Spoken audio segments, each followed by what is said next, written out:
Tenho certezas, tenho dúvidas, tenho medo, tenho alegrias, tenho mágoas, tenho pensamentos loucos. Sou eu, és tu, no fundo nós.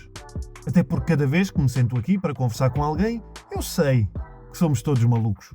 Olá a todos, sejam bem-vindos a mais um Somos Todos Malucos, um podcast que nasceu de uns diretos que eu fazia no Instagram já há muito tempo, nos confinamentos, e que falam não só sobre questões de saúde mental, mas também de como é que nós nos podemos conhecer um pouco melhor e arriscar às vezes até em determinados temas. Hoje, o meu convidado é uma pessoa que esteve exatamente nesses diretos. Trabalha em psiquiatria há mais de 10 anos. Eu arrisco-me a dizer que qualquer um de nós trabalha em psiquiatria há muitos anos, mas este é a sua especialidade, é a sua profissão. Gustavo Jesus, doutor Gustavo Jesus. Muito bom dia, Raminhos. Muito bem? obrigado. Não me chames doutor, por favor. Chamo só Gustavo, não é? Porque já me chamam doutor tantas vezes durante o dia que aqui neste ambiente mais descontraído. Fartas-te. Até vim de manga curta. Exatamente, até vens de polo. Exatamente, que não é nada habitual. Fartas-te de que te chamem doutor? Consegues-te separar do doutor? Sim, é claro que me consigo separar do doutor porque eu não nasci doutor, que é uma coisa que eu às vezes digo. Mas há pessoas que acham que nasceram doutor. Não, e há pessoas que fazem uma coisa que eu acho particularmente engraçada, que é atenderem o telefone e identificarem-se como doutor. Por exemplo, toco ao telefone, estou sim, daqui do doutor Gustavo Jesus, que eu acho um bocado esquisito. E tu dizes, daqui mas eu não fala faço o isso, Gustavo. eu não faço isso. Mas sim, mas sou psiquiatra e portanto... Porquê é que foste para a psiquiatria? Eu acho que a Tinhas psiquiatria... problemas e achaste que era a maneira mais fácil de os resolver. Isso é o que toda a gente diz. Portanto, as pessoas acham que a pessoa foi para a psiquiatria para resolver os seus próprios problemas ou que, mas também não os tinha, que fica com eles ao longo do tempo em que trabalha em psiquiatria. Porque as pessoas acham que ser psiquiatra torna as pessoas malucas, não é? O que é uma tu vais assimilando por a osmose doença mental dos outros. a doença mental dos outros. Sim, o que é um grande disparate, evidentemente. Mas eu gosto muito da área da psiquiatria, sempre gostei. Eu, quando entrei no curso de medicina, já tinha interesse na psiquiatria, até por história familiar, de algumas perturbações psiquiátricas.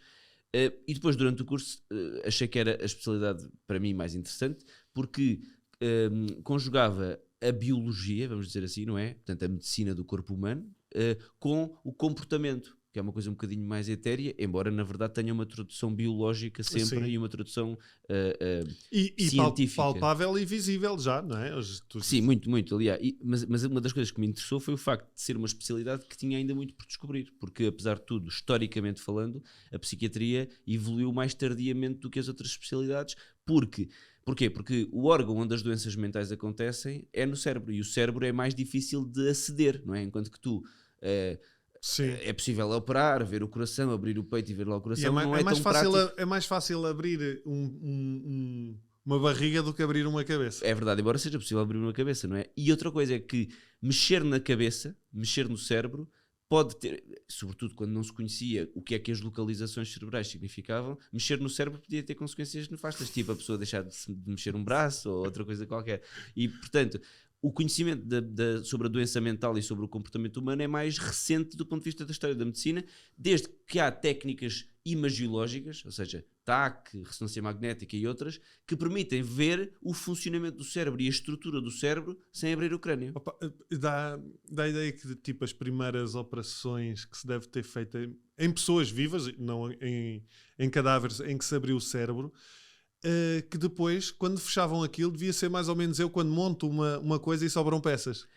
Não é? A malta fica naquela, caraças. E se isto agora não está bem? E se isto agora não funciona bem? Mas isto, aliás, isso é engraçado porque muitas cirurgias que são feitas ao cérebro nos dias atuais são feitas com o doente acordado, relativamente acordado, para ir verificando à medida que se progride na cirurgia se está exatamente no ponto certo. Porque repara, o cérebro é um órgão muito, muito, muito complexo.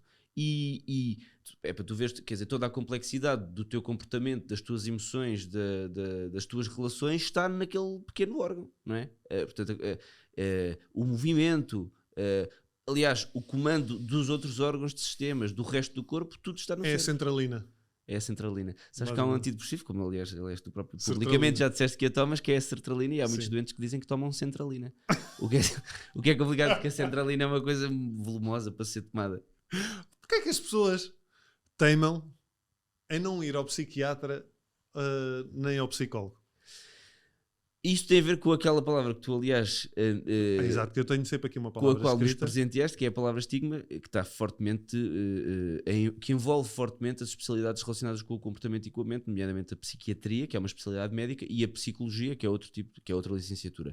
E isso provavelmente, e depois há vários tipos de estigma. E o estigma é uma coisa tão antiga e tão enraizada que é muito difícil ver nos livros dela. O estigma manifesta-se em diversas áreas. Tens o próprio autoestigma. O autoestigma é o estigma que o próprio doente tem Sim. sobre reconhecer que tem uma doença. Por exemplo, é muito difícil para algumas pessoas reconhecer que não estão bem.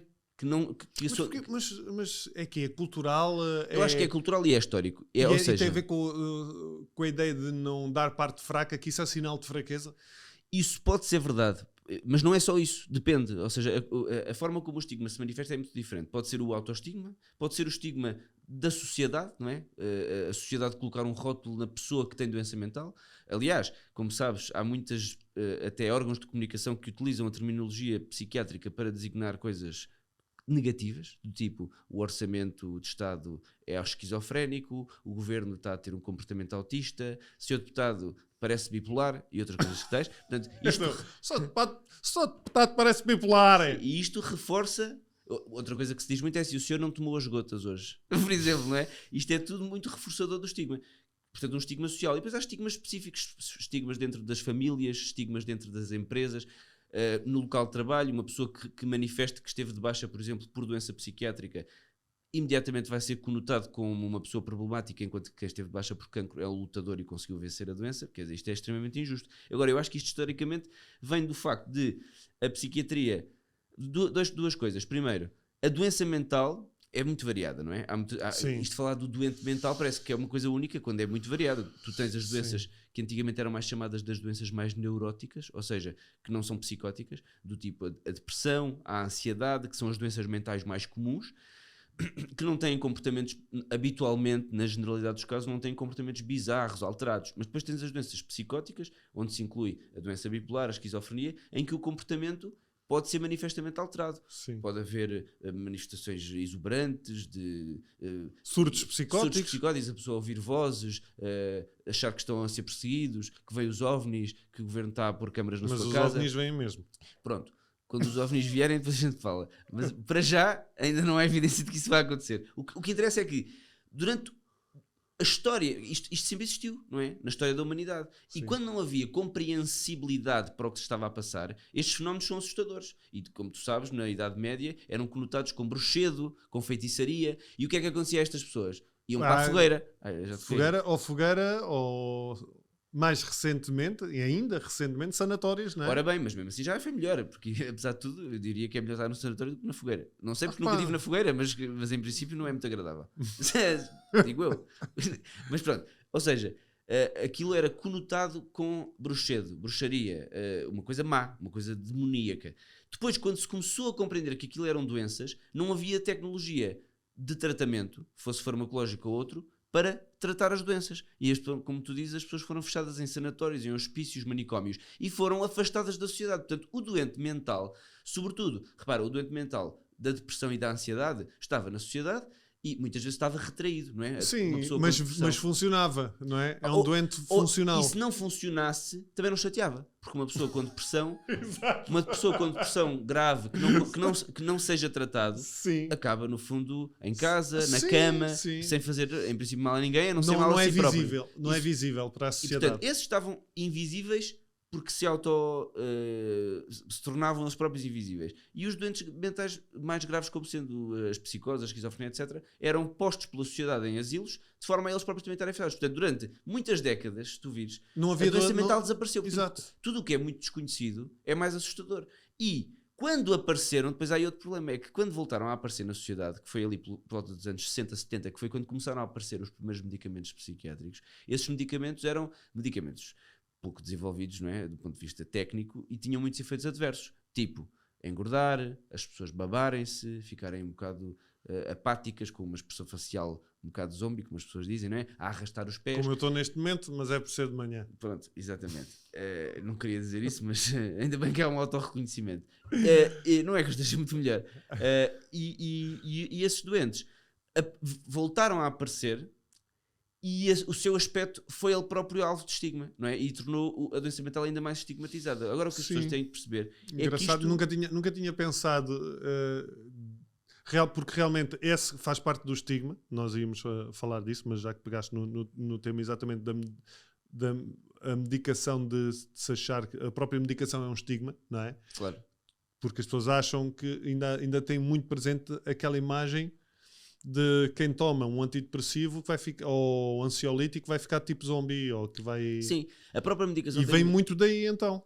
Exatamente, ou seja, historicamente é verdade, nos anos 60, 70, que os medicamentos psiquiátricos deixavam as pessoas um bocado zombies, um bocado gordas, um bocado sedadas, mas também havia outros medicamentos para outras coisas. Claro, e a questão é que isso já não é verdade, isso evoluiu muito, nomeadamente os antidepressivos, antipsicóticos, a partir dos anos 90, início dos anos 2000, sofreram uma grande revolução, e portanto hoje em dia a maior parte dos medicamentos psiquiátricos são praticamente isentos de efeitos adversos, e alguns têm, claro, porque todos os medicamentos têm efeitos adversos, não é? Claro. Por exemplo, eu tenho rinite alérgica e tomo antihistamínicos. Se eu tomar muitos antihistamínicos, começa a ficar todo seco, com os olhos secos. E antihistamínico também dá uma grande moca. Pois dá, depende do antihistamínico. Sim. Pois há pessoas que tomam antihistamínicos para ficar com moca. Não, estou a brincar. Existe, mas não é o caso. Mas sim, mas há medicação de coisas que claro, não são saúde mental. Todos os medicamentos têm efeitos adversos. Só que depois há um bocado... mas na doença mental em particular... Mas repara, tu tens uma doença respiratória, por exemplo, e tu dizes, ok, isto tem efeitos adversos, mas eu tenho asma, portanto eu tenho que tomar isto, ou eu tenho cancro, eu vou ter que tomar isto. E depois, mas na doença mental há esta ideia de que a doença mental não é a mesma coisa que não é bem uma doença. Por exemplo, eu recentemente fiz um post no Instagram sobre, já não sei sobre o quê, se queres te diga. Já sei o que era sobre, por vezes, de facto, a medicação psiquiátrica ser necessária. E houve uma pessoa que publicou, eu é que não caio nessa. Ficar dependente dessas porcarias, grande lobby farmacêutico, as tretas do costume. E houve outra seguidora que foi lá dizer, ironicamente, que aquilo não fazia sentido nenhum, porque as pessoas com insulina, e tu recentemente também fizeste um vídeo sobre isso, então concordo consigo, dizia ela, a seguidora, concordo consigo. A insulina também deixa as pessoas completamente dependentes, parecem uns zombies. Eu é que não caí nessa, felizmente, embora tenha diabetes. Ou seja, porque é que a doença mental é vista como um estado de espírito e os medicamentos, muitas vezes, aliás, há mesmo alguns técnicos de saúde que dizem os medicamentos são uma bengala. Não são bengala nenhuma. O medicamento é o tratamento para a disfunção química, orgânica que está a decorrer naquele cérebro. Eu acho que pode ser interpretado como uma bengala no sentido em que são uma ajuda. Mas isso todos os medicamentos são uma ajuda. Claro, mas... Só que a bengala aqui é utilizada noutro sentido. É utilizada no sentido de, enquanto não estás bem, toma lá a bengalinha. Anda com a bengala. E quando então tu perceberes quem tu és e etc, ficas bom, aí podes continuar. Mas é falacioso isto, porque é a mesma coisa que dizer assim, tu tens uma fratura, fazes uma fratura do caraças na perna. Sim. E tu és alto, tens as pernas grandes, é que isso é fácil de partir, não é? Isto não é uma ameaça. Eu nunca parti uma perna, Pronto, calma. Então, para ti. Eu, por acaso também não. Mas já parti um braço. Bom, o braço partido, a perna partida, tu tens que pôr gesso, eventualmente, para aquilo ficar bem. E depois tens atrofia muscular e precisas de fazer fisioterapia, não é? Era o mesmo que tu dizeres à pessoa que partiu o braço, epá, tu não ponhas o gesso, isso é uma bengala. Tu tens é que fazer a fisioterapia para restituir a força dos músculos. Estás a perceber a ideia? E ter força de vontade. Ou seja, o tratamento é conjugado. Ter força de vontade e fazer psicoterapia não substitui a medicação quando ela é de facto necessária. E quando é física, não é? Porque é um déficit, é algo que está em déficit. Sim, ou em déficit ou a ser Mas porquê é que as pessoas não compreendem isso? Não sei dizer. Honestamente, não sei dizer. Tem a ver com... Tem mais a ver, eu acho que tem a ver com o facto de as pessoas confundirem o cérebro consigo. Percebo o que estás a dizer. Ou seja... assumirem que elas são o cérebro, portanto o cérebro não é um órgão, são elas. Exatamente. O que até se percebe, não é? Porque isto é uma discussão filosófica, que é o eu, o que é o self, não é? E o que é que do self é biológico, o que é que do self é ambiental. Mas na verdade, independentemente de eu concordar que existe mais para além da simples molécula que salta de um neurónio para o outro, não é? Da serotonina ali na sinapse. Claro que as coisas não se resumem a isso, não é? Tu não podes dizer o teu comportamento é tudo serotonina e dopamina a saltar dos neurónios para os outros. Claro que há fatores ambientais, etc. Mas isso não exclui a base neurobiológica das doenças mentais. Ou seja, uma doença mental tem necessariamente uma desregulação do órgão cérebro. E depois, claro que há fatores ambientais, até esses fatores ambientais, na verdade, nem excluem nada à parte neurobiológica, porque há muitos estudos que mostram, por exemplo, que o próprio stress psicossocial, o stress prolongado no tempo, Pode levar a depressão, pode levar a... e porque leva a alterações químicas no próprio cérebro. Isso, aliás, tem a ver com... Mas lá está, mas se tu fores comparar exatamente com outras situações, se tu viveres num sítio que é muito poluído, se calhar vais desenvolver problemas muito bem relacionados comparado, com asma. sim, muito bem comparado. Se tu viveres num sítio que é frio, se calhar vais desenvolver problemas de pele seca, Claro, ou seja o que for, evidente. etc. É isso mesmo, ou seja, só que a questão é que as pessoas não têm muita dificuldade em aceitar que o stress psicológico está a par de outros fatores, como o clima, mas está, porque até os estudos sobre as doenças mentais mostram que há múltiplos fatores de risco para desenvolver uma determinada doença. Alguns deles são até ambientais. Por exemplo, sabe-se que pessoas que vivem em ambientes mais urbanos têm a maior probabilidade de desenvolver esquizofrenia, por exemplo. Assim como sabe-se que pessoas que tenham determinados ambientes familiares na infância vão ter mais probabilidade de desenvolver depressão ou de desenvolver um determinado tipo de perturbação da personalidade. Portanto, claro que os fatores ambientais têm impacto, não é? Mas isso não exclui que está lá um cérebro de base e que esse impacto também é traduzido por químicos cerebrais que estão desregulados. Uma pessoa que viva num ambiente caótico, seja família, vamos pôr ambiente familiar, vá, que vive num ambiente caótico, sem estrutura, sem figura paternal, whatever, cresce neste ambiente. Pode desenvolver uma doença, uma depressão, não é? Por estar neste ambiente. Portanto, fica alguém déficit. Ou seja, sim, figura paternal ou outra coisa Sim, qualquer. eu estou a dizer, sim. ou seja, a negligência infantil, até portanto, pode as ser, crianças... estares na guerra, por exemplo, sim, quando portanto, tu regressas da guerra, o isso trauma é outra da história, guerra... isso já é outra coisa, sim. Sim, outra coisa, ou mas seja, sim, sem o que eu estou a dúvida. dizer é que o ambiente onde tu estás inserido pode causar-te esse déficit químico. Claro, exatamente. Ou seja, não basta tu saíres desse ambiente. Ora bem, Nem teres força de vontade. Mas vou-te dar um exemplo relativamente a isso que tu acabaste de dizer sobre a parte, por exemplo, familiar. Qualquer dia já podia ser psiquiatra. Podias. Incrível. Só tens que tirar o curso de medicina, 6 então anos, não. 6 anos, depois mais 5 anos de especialidade de psiquiatria.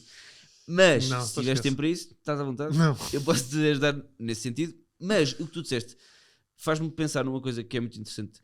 Portanto, há vários neurotransmissores, não é? Muitos químicos cerebrais. Um deles são os opioides, por exemplo. Ou seja, opioides, faz-te logo lembrar heroína, morfina, não é? Mas isto é engraçado. Já agora, fica Os aqui a opioides ressalva. vêm do ópio ou não? Os opioides exógenos, ou seja, aqueles que tu produzes fora de ti próprio, sim, mas há opioides endógenos, assim como há tudo o que tu ingeres ou inalas ou injetas com objetivos recreativos, opioides, cocaína, canabinoides, eles fazem um efeito em ti porque o teu cérebro tem receptores para aquilo, porque senão não fazia nada. Ou seja, os neurónios... A gente nunca pensa nas coisas dessa maneira. Pois não. As coisas só te influenciam porque... Ou seja, tu já produzes essas substâncias naturalmente. Não são essas substâncias. São substâncias similares. Ou seja, tu produzes endocannabinoides, endoopioides. Portanto, a cocaína, por exemplo, liga-se ao receptor da dopamina. Ou seja, o que as drogas externas fazem é um hijack. Ou seja, raptam os receptores que estavam lá para outra coisa qualquer. E, portanto, vão obviamente desregular o funcionamento cerebral habitual. Que funcionam de forma natural e que recebem a quantidade necessária para funcionar. Exatamente. E isto para nos levar à tal história da infância que tu nos falaste. Para que é que servem os opioides endógenos? É assim, eu nunca experimentei heroína, mas já estudei muito sobre o assunto. E quando as pessoas... os opioides, como a heroína, a morfina, o que dão é uma sensação de apaziguamento, grande calma, alívio e até prazer. Sabe-se, por exemplo, que numa família, quando uma criança é bebê, o abraço da mãe ao bebê, os cuidados da mãe ao bebê, aumentam os opioides no cérebro do bebê. Ou seja, o bebê obtém prazer, alívio, quando a mãe o abraça, porque está a disparar opioides. Porquê é que isto acontece? E repara, o que é que acontece quando tu usas opioides tipo heroína? A pessoa fica viciada. O mesmo acontece aos opioides endógenos. O bebê fica viciado nos cuidados da mãe. O que é que isto quer dizer? Se não a espécie humana morre. Não é? Ou seja, a espécie humana foi desenvolvida ou seja, a seleção natural ao longo de dezenas de milhares de anos fez com que os mecanismos químicos do cérebro sirvam para coisas que servem para tu sobreviveres, basicamente. E, portanto, é prazeroso para um bebê a mãe cuidar dele. E é prazeroso para o cérebro da mãe cuidar do bebê. Porquê? A Porque mãe isto fez com que o bebê sobrevivesse. Portanto, a mãe se calhar recebe a mesma recompensa. O cérebro Não da é se mãe calhar, está muito provado isso. recebe. E como é que isso está provado? Onde é Eu que tu digo- leste isso? Então, não foi na internet, se é a tua pergunta. É porque isso é uma coisa engraçada, é que as pessoas agora hoje em dia, e ainda bem que o conhecimento está tão difundido, só que há um bocado esta ideia de que tu lês qualquer coisa na internet e a partir desse momento sabes muito.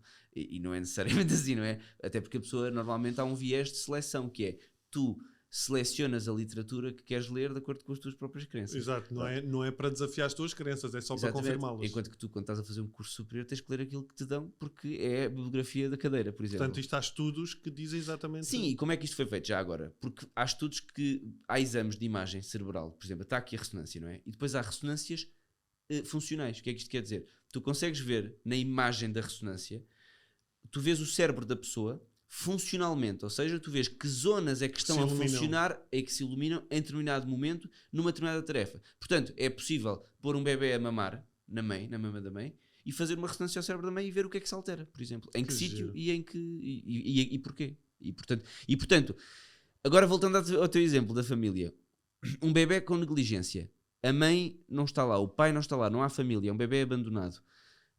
Há uma desregulação desta neurotransmissão, que seria aqui muito complicado de explicar, mas quando o bebê está a sofrer muito, ele também produz muitos opioides endógenos, que é para tentar aliviar aquilo, só que não há alívio possível, porque um bebê não está a ser cuidado, nunca é aliviado. Sim. E isto vai levar a uma desregulação crónica da neurotransmissão cerebral. Isto é válido para os opioides endógenos e para outras moléculas do cérebro. Portanto, quando um bebê e uma criança sofre stress crónico, negligência infantil durante um longo período de tempo, o mais provável é que aquilo fique gravado como uma desregulação química naquele cérebro e, portanto, a probabilidade de ter uma depressão ou uma perturbação de ansiedade no futuro ou outras doenças mentais torna-se mais provável. Claro que quanto mais precoce for o stress, pior, porque o teu cérebro está-se a formar. Exato. Ou seja, tem Pode uma coisa assumir aquilo quase como uma identidade. aquilo tem uma coisa que se chama, tem muita neuroplasticidade, ou seja, o cérebro está muito preparado para adquirir aquilo que está a acontecer, para aprender, no fundo. Sim. Só que aprende mal.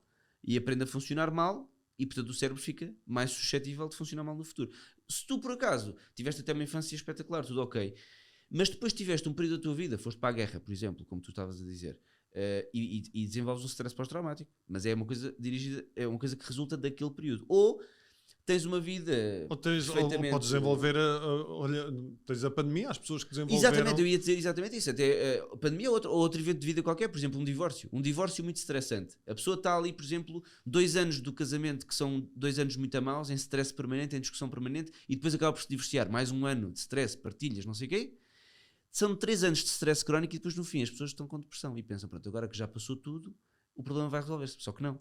Porque já há um desequilíbrio exatamente, químico. porque o stress crónico não é o stress agudo, não é eu ter um susto na minha vida e fico estressado. Isso não me faz nada, porque o ser humano está preparado para isso, até porque, voltando à evolução da espécie humana, ancestralmente tu estavas preparado para ser atacado por um predador, ir buscar comida, não estavas, era preparado para ter stress durante 3 anos, de manhã à noite, a ter discussões conjugais, por exemplo, ou a ter stress laboral, a teres que sair de manhã, gruta, não é? Os gajos tinham que mudar de gruta. teres que sair de manhã, Terrível. pôr os miúdos, picar o ponto, ir para o trânsito, chegar a horas, não chegar a horas, uma reunião, o stress laboral, tal. Isto não é o que nós estamos preparados para fazer, em termos de evolução da espécie humana. Portanto, stress crónico, por períodos de tempo, também desregula o cérebro, já na idade adulta, e depois é necessário, se estiver instalada, por exemplo, a depressão, fazer medicação para recuperar aquele funcionamento químico. Quando é que tu achas que as pessoas, ou melhor, porque uma frase que eu ouço muito é dizerem que não é tanto não saber quando é que tem que pedir ajuda, mas que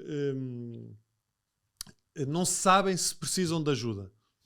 Sim, mas isso é muito fácil responder a isso. É procurar ajuda e ver se é preciso, não é? Ou seja, mais vale pecar por excesso porque pecar por defeito. Na generalidade das pessoas, eu já nem estou a dizer as pessoas, porque depois há um bocado a ideia que os psiquiatras e os psicólogos é um serviço muito caro, e coisa que não é verdade, mas vamos assumir que é caro, que não é, provavelmente para a grande parte das pessoas não é assim tão caro, mas vamos pressupor que é caro. Em Portugal tens um Serviço Nacional de Saúde que é bem preparado. É certo que a pandemia trouxe algumas particularidades do Serviço Nacional de Saúde que dificultaram um bocado o acesso aos cuidados, mas em princípio, tu tens acesso a um médico de família. Um médico de família está capaz de fazer preliminarmente um diagnóstico psiquiátrico. Olha, dizer, mas já recebi mensagens de pessoas que dizem que o próprio médico de família não foi muito... Quando a pessoa diz que sente Sim. ansiedade e que acha que está a passar por crises de ansiedade, o médico de família dizer há um tratamento muito bom no Júlio de Matos. sim. Mas porque é que... E logo aqui eu por está a acaso envolver o estigma do Júlio de Matos. Eu por acaso achei que tu ias dizer isso, ias dizer outra coisa, porque isso até pode não ser uma coisa má. Ou seja, eu achei que tu ias dizer, e o médico de família desvalorizou. Também acontece. Pronto, que isso é um tópico muito frequente. Porquê? Porque, efetivamente, como o estigma existe nas famílias, na sociedade, nas pessoas, também existe nos médicos. E, como, na verdade, a ciência em psiquiatria é relativamente recente, é natural que tenha ficado... Tu és mal visto pelos teus colegas? Hoje em dia eu acho que cada vez menos. Eu não digo mal visto, mas os psiquiatras ainda hoje são vistos como uma subclasse dentro da medicina. Cada vez menos. Porquê? Porque há a neurociência e nós também, com as nossas explicações, com os nossos tratamentos, mostramos que é assim de facto e depois as evidências, o algodão não engana. Portanto, se tu tratas o doente fica ok, está tudo bem, aí acreditam em ti. Mas... como os tratamentos, como eu te expliquei, só começaram a aparecer em termos farmacológicos a partir dos anos 60, 70, até aí não havia tratamentos eficazes para muitas doenças. Portanto, o psiquiatra fazia o melhor que podia, mas isto ficou enraizada na cultura também médica, uma imagem da psiquiatria como uma especialidade pouco eficaz. Que eram umas conversinhas, conversavam um bocadito e aquilo a ver o que é que dava. Ainda hoje, eu tenho... colegas meus menos informados sobre o assunto, eventualmente, não quero ser injusto com isto, mas talvez de gerações mais antigas, Mas é normal, não é? que dizem, olha, não quer dar uma palavrinha ao doente? Disse, não, eu estou de urgência para dar palavrinhas, vou ali ao café dar uma palavrinha. Isto é um tratamento, não é? É uma observação clínica. Porque dá a ideia que o psiquiatra dá uma palavrinha, e o psicólogo também os psicólogos sentem o mesmo. Olha, dá aqui uma palavrinha, vê se resolves o problema. Como se a coisa fosse assim tão Como se simples. fosse mecânico. Porque mesmo a psicoterapia é uma coisa complexa. Para ser um bom psicólogo é preciso estudar muito, porque a psicologia... Há várias correntes de psicoterapia, umas com mais evidência do que outras, mas o que interessa é que a psicoterapia, para ser bem feita, tem que ser bem estruturada, tem que se saber o que se está a fazer, tem que se saber o que perguntar, tem que se saber o que dizer quando o doente responde a um determinado conteúdo, e é preciso saber gerir aquilo que nos é dito. Portanto, a psicoterapia não é só vamos aqui conversar 1 hora todas as semanas para ver o que é que isto dá. E há um bocado esta ideia da população. Eu tenho muita ideia dos psicólogos, que é, os psicólogos têm um trabalho muito fácil, porque basicamente os psicólogos respondem à pergunta do paciente exatamente com a mesma pergunta.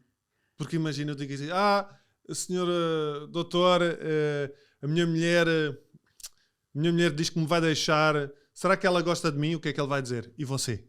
Acha que ela gosta de si? Pronto, Só eu fazem percebo a isso. tua ideia, Estás a perceber? mas é muito injusto isso. Eu sei, eu estou a brincar. É muito injusto porque... Eu faço psicoterapia Claro, há, sei mas lá, é uns assim, 20 anos. Como em todos os casos, há bons profissionais e maus profissionais, em todo o lado, não é?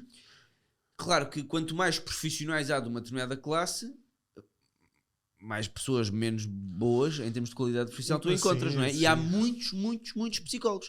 Portanto, o que importa saber é que os bons psicólogos, o trabalho é nada desse. É muito difícil ser um bom psicólogo e requer muito estudo e muita dedicação. E eu, felizmente, trabalho com uma equipa...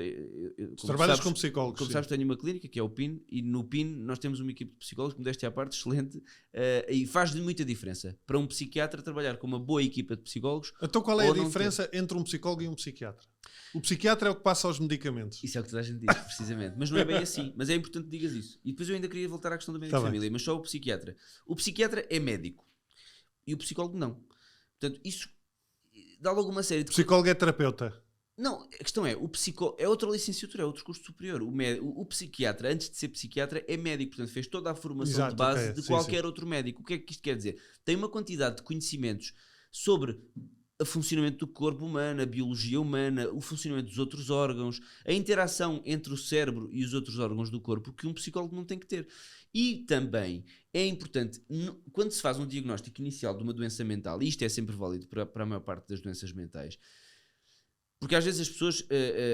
mas um bom psicólogo também sabe reconhecer isto. Atenção, um bom psicólogo percebe quando é que aquilo tem que ser visto pelo médico. Mas muitas vezes tem que ser visto pelo médico. Porque há muitas doenças mentais que têm que fazer diagnóstico diferencial com doenças não mentais. O que é que isto quer dizer? Diagnóstico diferencial é um termo técnico usado muito na medicina, que é diagnóstico diferencial. Tu tens um quadro clínico qualquer. Por exemplo, a pessoa apresenta-se na tua consulta com falta de energia, está na cama todo o dia, chora muito e está muito gordo. Sim. Tu pegas nesta informação... Gripe. Pronto, não, e tens que pôr as hipóteses diagnósticas. Pode ser depressão, mas pode ser hipotiroidismo. Exato, Mas pode ser ok. anemia. E a anemia pode ser hemorragia. E a hemorragia pode ser cancro. Estás a perceber? Portanto, tu tens que... o médico, psiquiatra, o que tem... Também, além de outras coisas, é a capacidade de fazer o diagnóstico diferencial com as perturbações do resto do organismo e perceber que sintomas podem sugerir, no meio daquele quadro clínico, que sinais de alerta é que nos podem pensar, espera lá, isto não deve ser só depressão, isto pode ter aqui uma coisa que tem que ser tratada. Já tens que ir ainda a outro médico. Exatamente, e para isso o psiquiatra depois pode encaminhar também, ou pode ele próprio tratar algumas questões, por exemplo, o hipotiroidismo, etc, é uma coisa relativamente fácil de tratar. Não quero aqui meter-me, obviamente, na área dos meus colegas endocrinologistas. Agora, isto para dizer o quê? Eu ia dizer uma coisa importante relativamente a isto. Outra coisa é que quando tu... E depois tu dizes, é o que dá os medicamentos. Também é verdade. Claro, sendo médico, tem a possibilidade de fazer prescrição de tratamento farmacológico. Mas não é só isso. Ao prescrever um tratamento farmacológico também é uma coisa de grande responsabilidade. Por isso eu acho que é um bocado irresponsável da parte das pessoas que comentam no Instagram. Dizem, você quer chutar medicamentos para cima das pessoas e entupir as pessoas de medicamentos. Quer dizer, só se eu fosse muito irresponsável e inconsciente é que eu iria chutar medicamentos para cima das pessoas sem ter uma grande atenção àquilo que estou a fazer. Porque a prescrição é um ato de grande responsabilidade que inclui muito conhecimento, nomeadamente sobre que efeitos é que aquele medicamento pode ter noutros órgãos do corpo.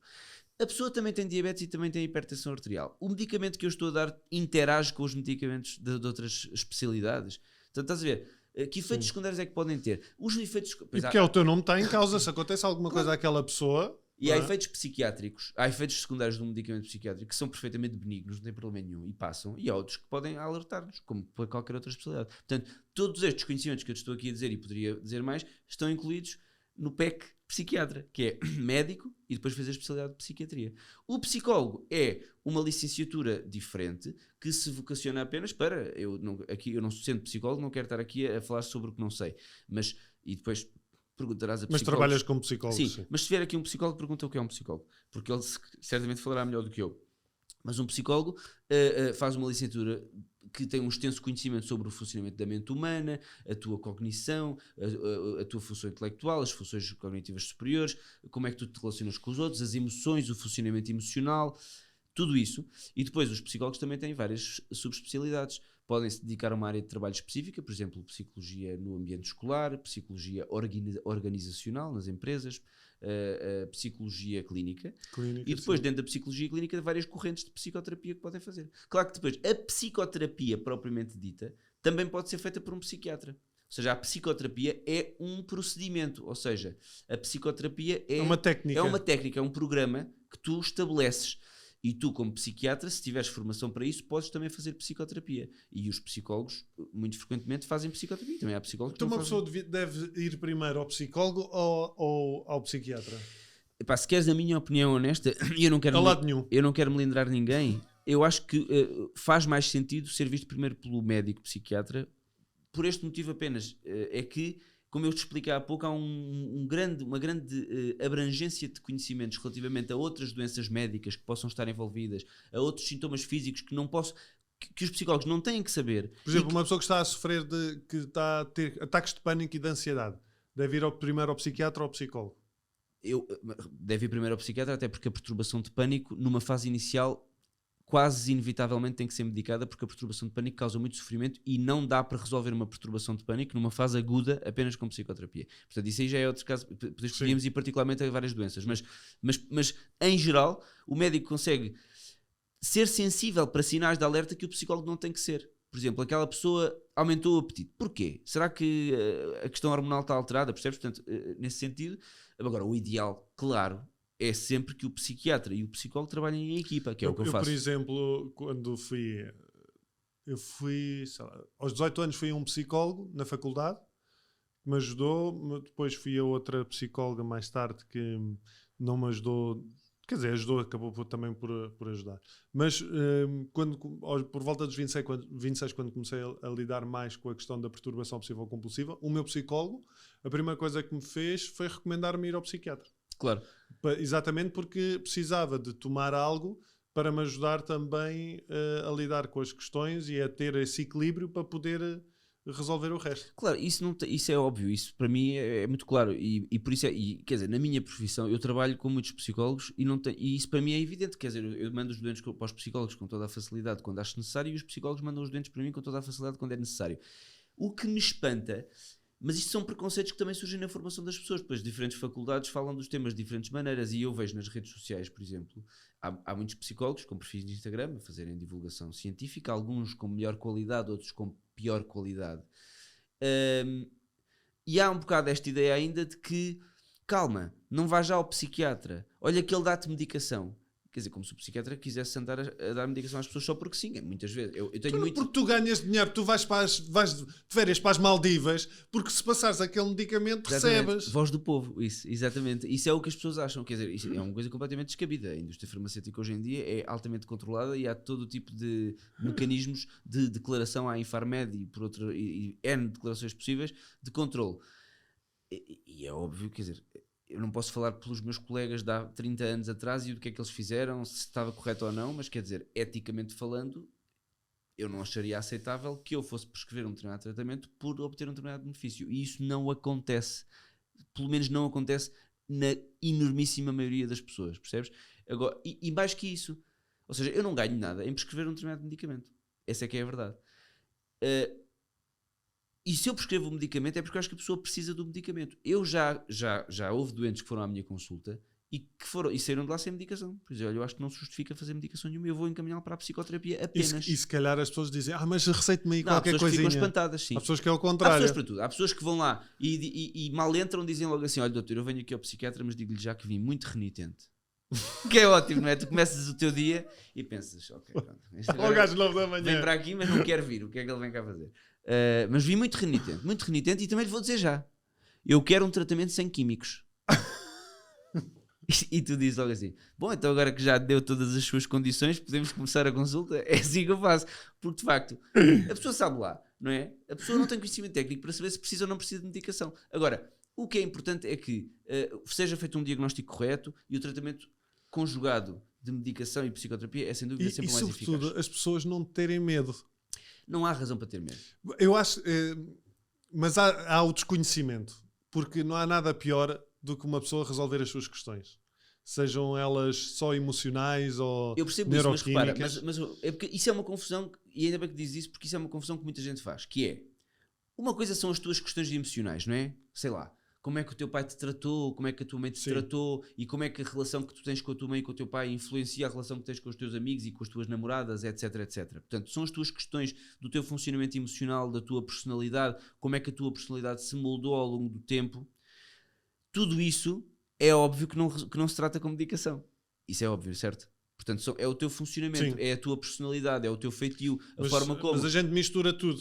Depois mistura tudo. Por isso, aqui estou eu para eliminar de vez esse desconhecimento. Gustavo Jesus, aqui estou eu para trazer esclarecimento. Para eliminar de vez esse preconceito. Que é, uma coisa é como tu és, a tua personalidade, o teu feitio, os teus traços de funcionamento, como tu te relacionas com os outros, como é que tu aprendeste a relacionar-te com os outros, bem ou mal. Bom, isso é o teu feitio, isso não se trata com medicação. Isso, para ser modulado, tem que ser através de psicoterapia. Outra coisa diferente é estados emocionais patológicos, perturbados. Ou seja, tu podes ser um gajo muito disfuncional e tens uma personalidade horrível, ou podes ser um gajo espetacular que tem uma personalidade impecável, muito simpático, toda a gente gosta, é super funcional, e os dois podem ter depressão, estás a perceber? Claro. E instalada, ou os dois podem ter um episódio de doença bipolar, ou podem ter esquizofrenia, e aí é completamente diferente, não é? Não é resolver as tuas questões, instalou-se a partir daquele momento um quadro clínico de desregulação neuroquímica e comportamental que tem que ser tratado, ou seja, naquele momento, percebes?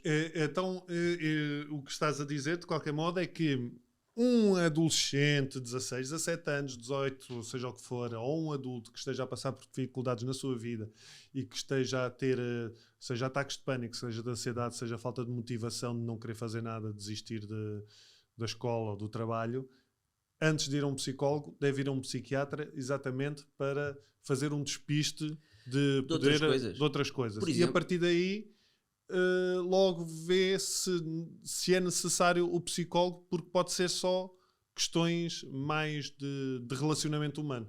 Sim, isso é verdade o que tu acabaste de dizer, e ainda acrescento outra coisa.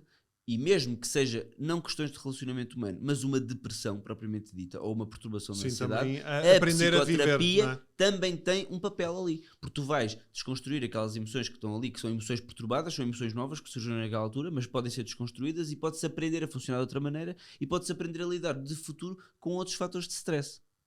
Pá, depois eu acho que acontece também uma coisa que é relacionado com o estigma, é as pessoas terem vergonha de irem contar a sua vida a um estranho e achar que ele nunca ouviu nada disso. Sim, aliás, tu fazes alguns posts sobre o assunto e tens toda a razão.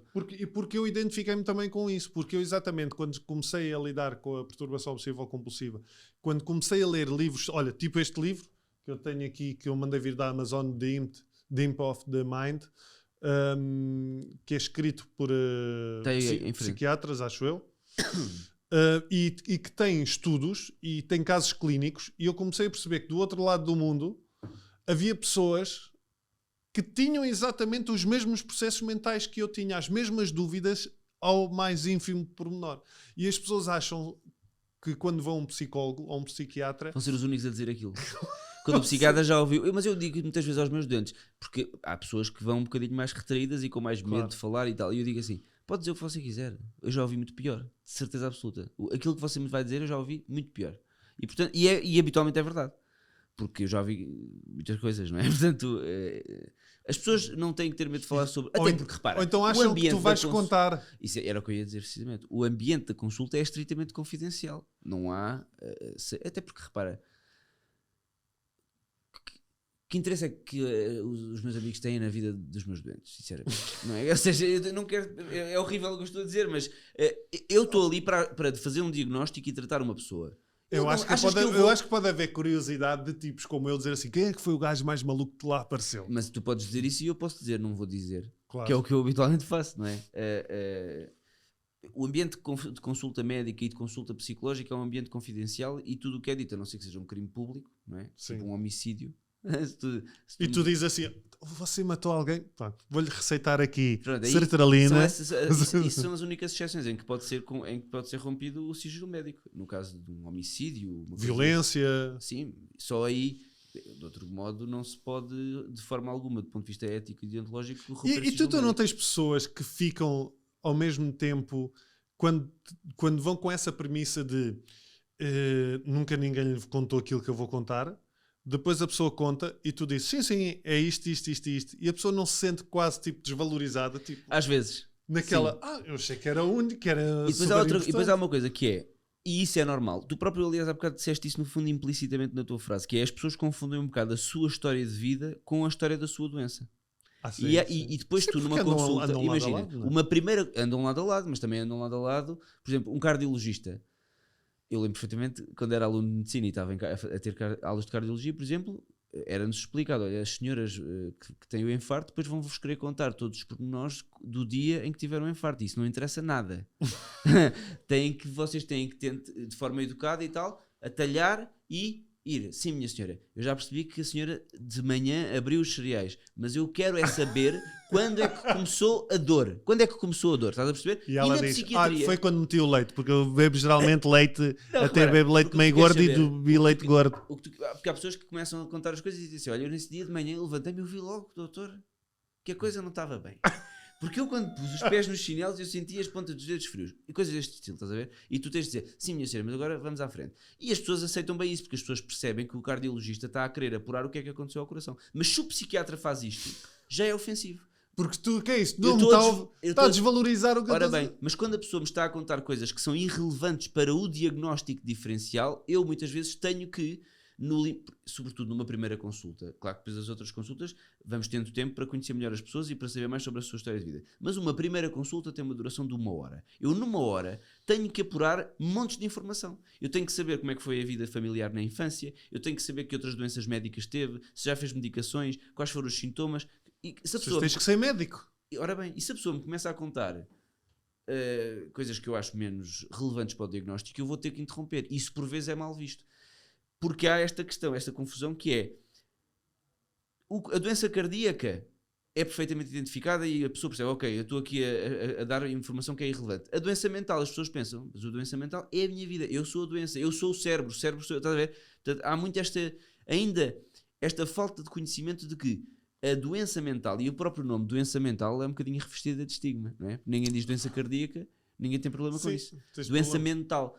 Pá, mas é o que é, chama-se doença mental. E quando eu digo doença mental, eu sinto na cara das pessoas um certo... Epá, doença mental? Mas eu não sou maluquinho. Estás a ver? Mas isto é uma estupidez. A doença mental... Mas lá está, isso são as crenças. Eu também não tinha questões de ansiedade, eu também não tinha déficit de atenção. Certo. Eu era o esquisitinho. Eu era ou o nojentinho, ou era o distraído. Claro. O preguiçoso. É engraçado que faças referência a isso, porque isso aí leva-nos a outro tópico também importante, que é, uma coisa são aquelas doenças como a depressão, a ansiedade, etc., que se instalam num determinado momento da vida, a esquizofrenia, etc. Outra coisa são doenças do neurodesenvolvimento, ou que tenham alguma confluência, ou seja, que tenham alguma influência do neurodesenvolvimento, como é o caso, precisamente do que tu acabaste de dizer, perturbações do espectro do autismo, perturbação de hiperatividade e déficit de atenção, que são de tal maneira...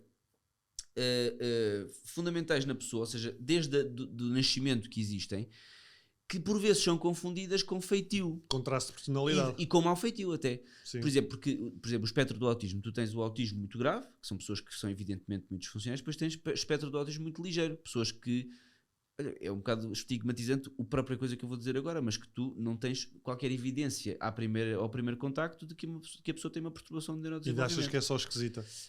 Às vezes nem isso. Mas depois há coisas que tu consegues apurar, como traços do seu funcionamento, que percebes que no seu conjunto estão integradas no espectro do autismo. Portanto, isto é preciso ter muita sensibilidade para captar estas informações.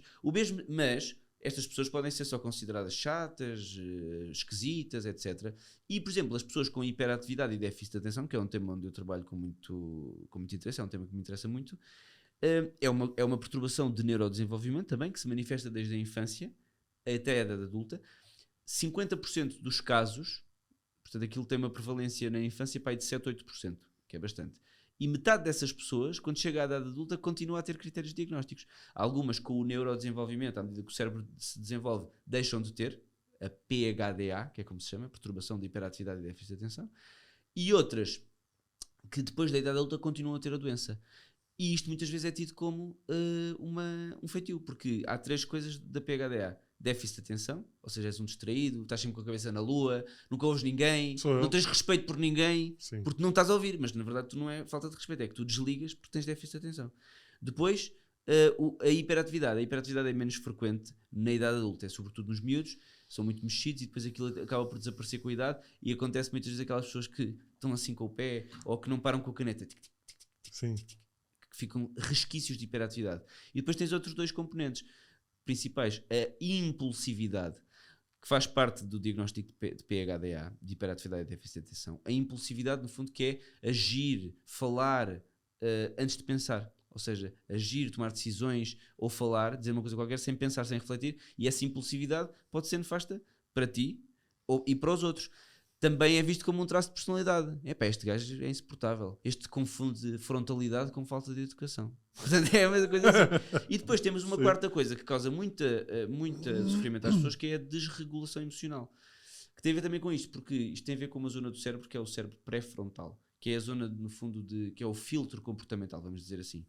E se ele funciona mal, estou a simplificar, muito sobre simplificar, mas se ele funciona mal, tu não regulas os impulsos e não regulas as emoções. Portanto, as emoções também são muito intensas. Isto associado à adolescência, que é um período... É só estúpido. É impossível, repara. É um puto estúpido. É assim, putos estúpidos existem. Sabemos sim, isso. sim, mas pode não ser. E os adolescentes, por natureza, já são desregulados. Não é? Pensei que já dizias que eram estúpidos. Não. Alguns são, mas na maior parte não. Mas são desregulados. O adolescente, por natureza, vive as coisas com muita intensidade. Sim. Porquê?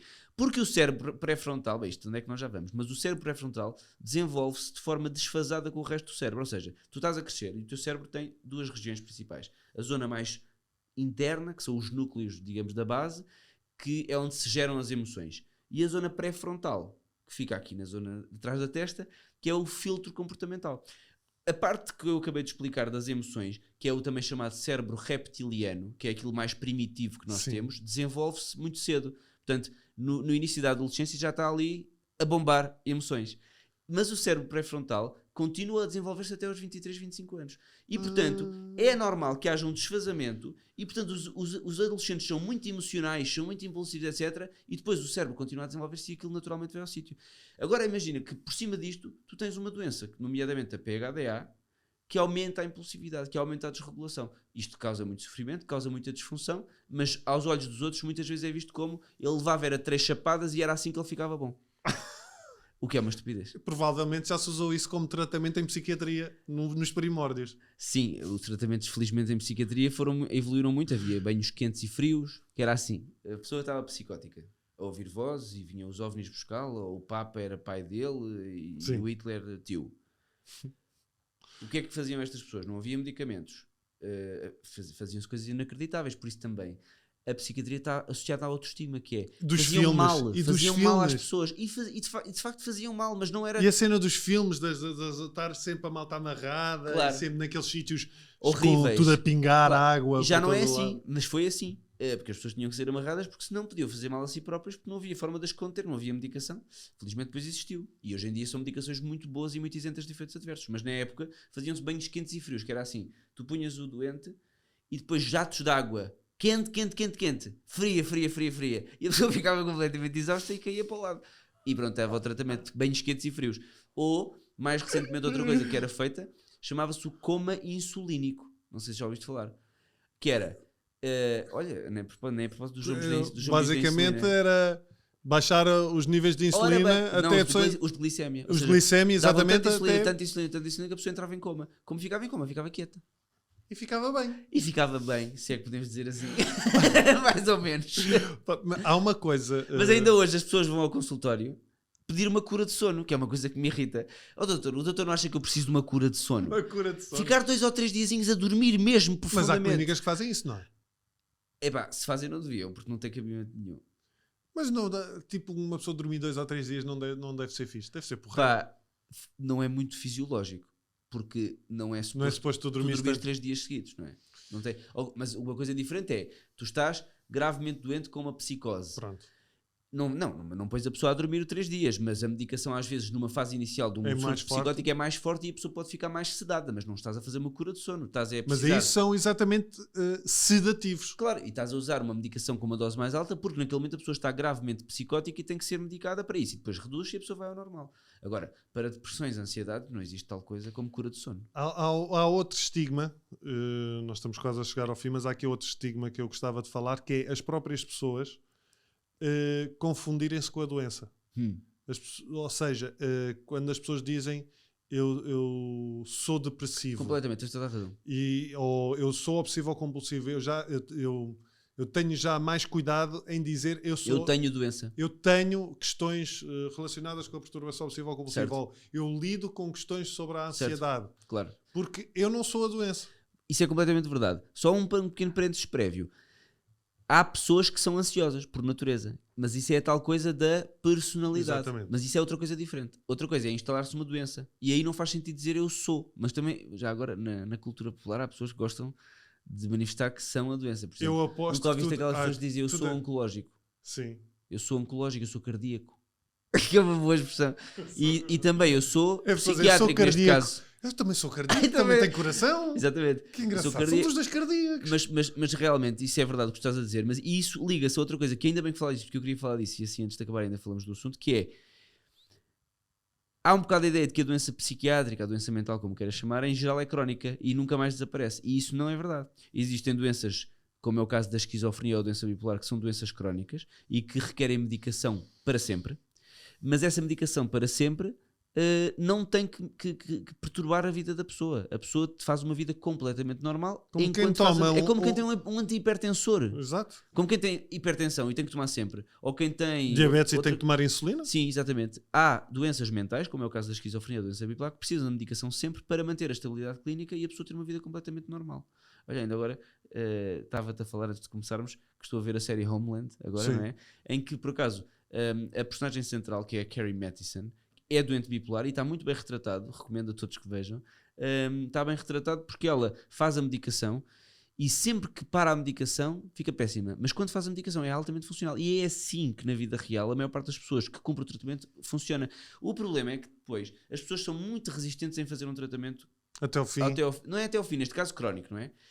Mas eu vou tomar isto para o resto da minha vida. Se calhar se fosse insulina, as pessoas aceitavam eventualmente com mais facilidade. Também não é bem assim, porque as pessoas têm sempre muita dificuldade em aceitar um tratamento crónico. Mas uma doença bipolar, por exemplo, se for apanhada de início, bem tratada e bem estabilizada, a pessoa tem uma vida completamente normal. Se a pessoa começa a interromper a medicação sucessivamente, e mesmo se passa na esquizofrenia, e a ter novos episódios de descompensação, cada episódio de doença, cada episódio de agudização é tóxico para o cérebro. Ou seja, o cérebro vai sofrer as consequências daquele episódio. Vão morrer neurónios, vai haver desregulação adicional. Vai até haver, se houver episódios suficientes, deterioração cognitiva. Portanto, parar a medicação, porque já estou bem, acho que já estou bem, já não tenho doença bipolar, vai piorar o prognóstico. Ou seja, piora a evolução da própria doença, estás a perceber? E isso acontece também com a depressão?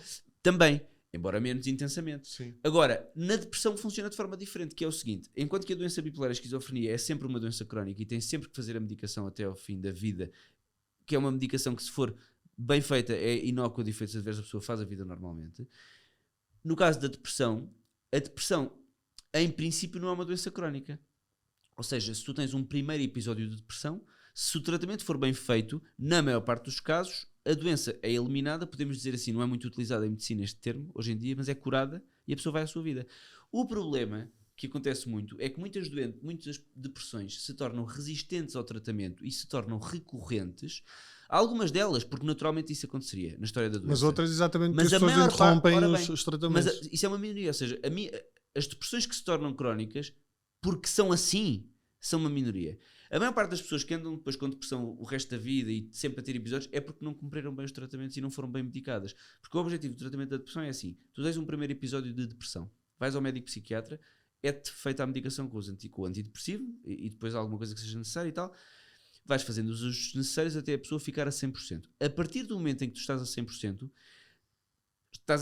o que é que o doente pensa? Estou a 100%, estou muito bem, vou parar a medicação. Errado, porque tens que entrar na fase de manutenção, que é um período que no primeiro episódio depressivo vai de 6 meses a 1 ano, que tem que ser feita a medicação igual, ou seja, conseguiste ficar a 100% com esta medicação. É esta medicação que tu vais manter durante 6 meses a 1 ano para garantir que há uma consolidação dos teus neurotransmissores, que há uma consolidação do funcionamento cerebral. E depois desse 6 meses a 1 ano, fazes a descontinuação e a pessoa tem alta e vai à sua vida.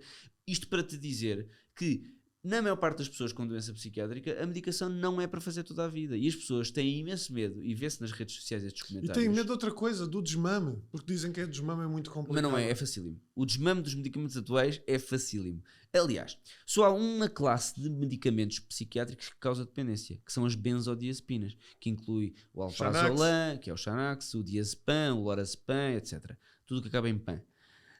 São medicamentos que causam de facto alguma dependência, mas esse mal utilizados, porque também te vou dizer que por vezes é necessário fazer uma benzodiazepina numa fase inicial. Por exemplo, o que está recomendado são períodos de 8 a 12 semanas no máximo e depois então fazer a descontinuação. Mas se fizeres aquilo bem feito naquele período e depois fizeres a descontinuação, aquilo não representa risco nenhum e muitas vezes é necessário para aliviar o grande sofrimento de ansiedade em que a pessoa se encontra. Estes fármacos que eu acabei de dizer, se forem usados erradamente, podem dar alguma dependência. São os únicos. Mas, como te digo, é possível e faz-se utilizá-los sem qualquer dependência. Agora, todos os outros fármacos, os antipsicóticos, os antidepressivos e os estabilizadores do humor, não causam dependência. E quando é para pará-los, é facílimo pará-los. E, no caso das doenças mais comuns, como sendo depressão, o que é expectável é que após um primeiro episódio depressivo tu retires mesmo a medicação, não é ficar para sempre com aquela medicação, ao contrário, por exemplo, daquelas que te falei, doença bipolar e esquizofrenia, que são doenças de diferentes tipos. Portanto, mas a grande maior parte, um grande número de pessoas tem muito medo sequer de ir ao psiquiatra ou de começar a medicação pelo medo de ficar para sempre a fazer aquela medicação, mas isso é errado e não é verdadeiro. Que recomendação é que tu podes deixar a alguém que está a ouvir esta conversa e que se está a identificar com os estigmas e a sentir de algum modo a necessidade de que tem que fazer algo? Se as pessoas estão a sentir que precisam de ajuda do ponto de vista médico ou psiquiátrico, psicológico, têm que procurar e não devem temer que as pessoas vão julgá-lo como maluco. Para já porque, quer dizer, Primeiro, como nós falámos, o que é dito... Primeiro porque somos todos malucos. Primeiro porque somos todos. Não, mas isto é relevante porque esta frase diz muito. Diz que, por exemplo, representa a taxa de doença psiquiátrica, não é? A depressão é muito frequente na população, a ansiedade é muito frequente na população. Isso é considerado maluco? O que é maluco, então? Não é? De facto, por esse ponto de vista, somos todos malucos. E não há problema nenhum nisso. Agora, se as pessoas têm algum problema nisso e não querem revelar, também estão no seu direito, não é? As pessoas não têm que andar a dizer publicamente. Eu acho muito bem que digam, e agradeço-te, aliás, a ti já agora, o teu papel que tens tido como aquilo que hoje em dia se fala nas redes sociais, como um mental health advocate. E és um excelente mental health advocate porque dás a tua experiência pessoal, mostras que fazes psicoterapia, fazes medicação e estás aqui impecável como se nada fosse. E é assim que é, na maior parte dos casos. E as pessoas acham que, quer dizer, deve ser surpreendente, porque tu devias estar a babar e devias estar um pote. Sou um caso raro. Devias estar um pote e a babar, se fizesse. Eu estou a babar, mas é só da cintura para baixo. Cuidado com as coisas que dizes. Mas olha, mas também a urologia é uma especialidade médica que trata esse tipo de problemas. Quando a pessoa está a babar de sítios de onde não devia. Bom, mas isto para dizer que a doença... as pessoas não têm que dizer isto. Eu acho muito bem que digam. É bom que se fale cada vez mais disto, descomplicar o tema, como tu tens feito, e também agradeço-te o teu papel, que acho que tem sido importantíssimo.